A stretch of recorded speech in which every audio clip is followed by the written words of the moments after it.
Hola, aquí estoy de nueva cuenta contigo para compartir algunos análisis que he hecho respecto de algunas figuras jurídicas.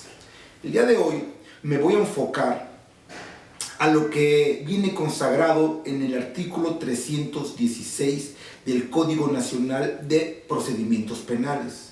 Esto se refiere a los requisitos para vincular a proceso a una persona. Pero esto a su vez lo voy a relacionar directamente con lo que prevé el artículo 414, 416 y 419 de esta misma legislación.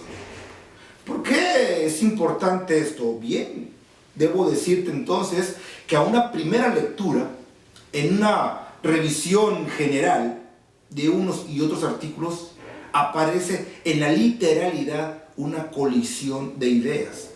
Pero es una cuestión aparente.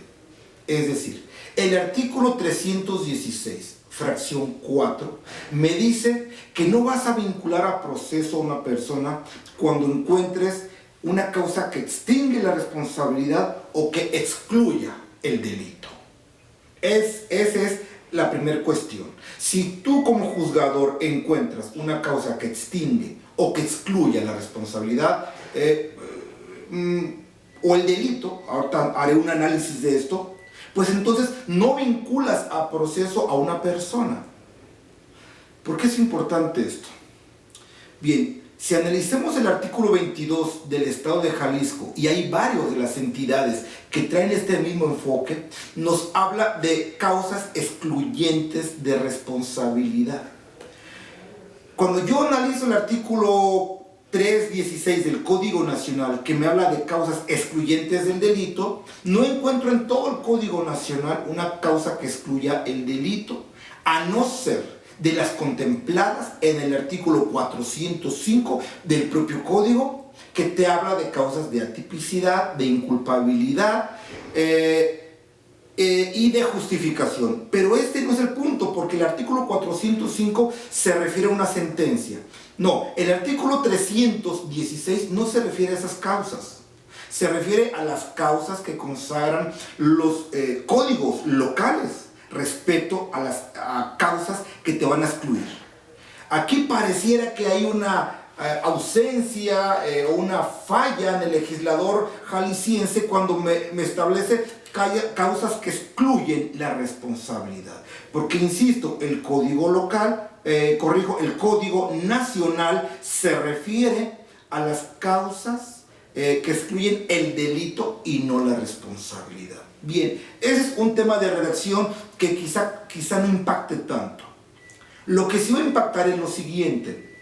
¿Te has preguntado por qué el artículo 316, fracción 4, te dice que no vincules a proceso cuando encuentres una causa que excluye el delito?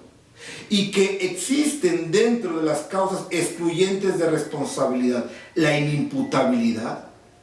Es decir, ¿cómo es posible que por un lado la ley me diga que no lo vincule a proceso cuando existe esta causa, y por el otro lado, el otro fundamento al cual nos vamos a referir es el consagrado en el artículo 414, 416 y 419 del propio Código Nacional de Procedimientos Penales?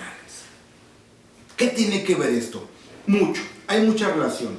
El artículo 414 del Código Nacional nos dice cuál es el procedimiento para los inimputables.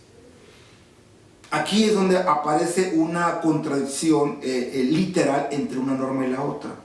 Por un lado me dices que no lo vincule, y por el otro me dices cuál es el procedimiento que tienes que seguir.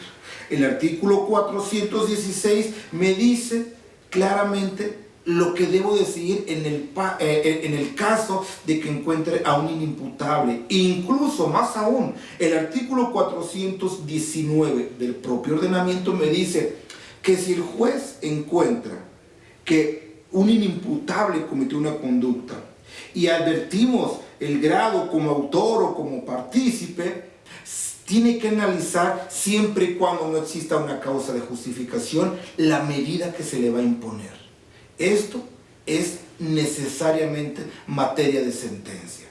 Y también me está hablando entonces de la sanción que se le va a imponer.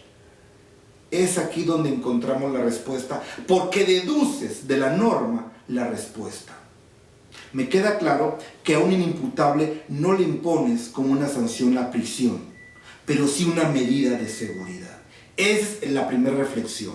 Quiere decir entonces que hoy los jueces necesariamente tienen que decretar una sentencia cuando existe un caso de inimputabilidad. Pero ¿cómo resolver una cuestión de la contradicción? Con una fórmula muy sencilla. Cuando encontramos entonces la diferencia entre un trastorno transitorio o permanente, y más aún, cuando este trastorno transitorio fue adquirido o no de manera involuntaria o accidental, y cuando no fue así. ¿A dónde voy con todo esto? Si encontramos a una persona con un grado de trastorno permanente, no hay duda, el camino a seguir es el que contempla el artículo 414 del Código Nacional de Procedimientos Penales. Este procedimiento está diseñado para ellos. Sin embargo, si el trastorno solamente es transitorio, entonces aquí se abre la posibilidad de poder establecer entonces cuál de los dos procedimientos habré de seguir. En primer lugar, si el trastorno fue adquirido de manera involuntaria o accidental, entonces ahora sí cobrará vida el artículo 316 del Código Nacional en su fracción 4, y podré entonces como abogado poder invocar una excluyente de responsabilidad para que no se le vincule al proceso. Por el otro lado, si este trastorno transitorio no fue adquirido de manera involuntaria o accidental, no lo puedes juzgar, no lo puedes procesar atendiendo a lo que establece este capítulo especial del artículo 414. No, lo tienes que juzgar, lo tienes que procesar conforme lo contempla el procedimiento ordinario, sin hacer ajustes. Es decir, una persona que se encuentra en un trastorno transitorio y grave de la personalidad, pero él decidió ponerse en ese caso, ya sea ingiriendo bebidas, ya sea tomando sustancias, y en ese ínter comete un delito, no opera como excluyente de responsabilidad, y mucho menos se le sigue el procedimiento para inimputables, porque estamos ante el supuesto de que fue un trastorno transitorio. Este ejemplo nos permite entonces distinguir que no hay ninguna colisión entre una norma y la otra, sino que el caso hipotético me da la respuesta para establecer si lo vinculo o no a proceso, y en todo caso, si es una persona inimputable por un trastorno permanente, entonces, solo entonces tendremos que abocarnos a lo que establece el artículo 414 y posteriores del Código Nacional, es decir, el procedimiento para inimputables. Espero que esta información te sea útil, igual que las otras ocasiones. Quedo a tus órdenes para las redes sociales, y cualquier comentario siempre será bienvenido y contestado, por supuesto, desde el enfoque en que tú y yo estemos analizando esta nueva manera de impartir justicia. Muchas gracias.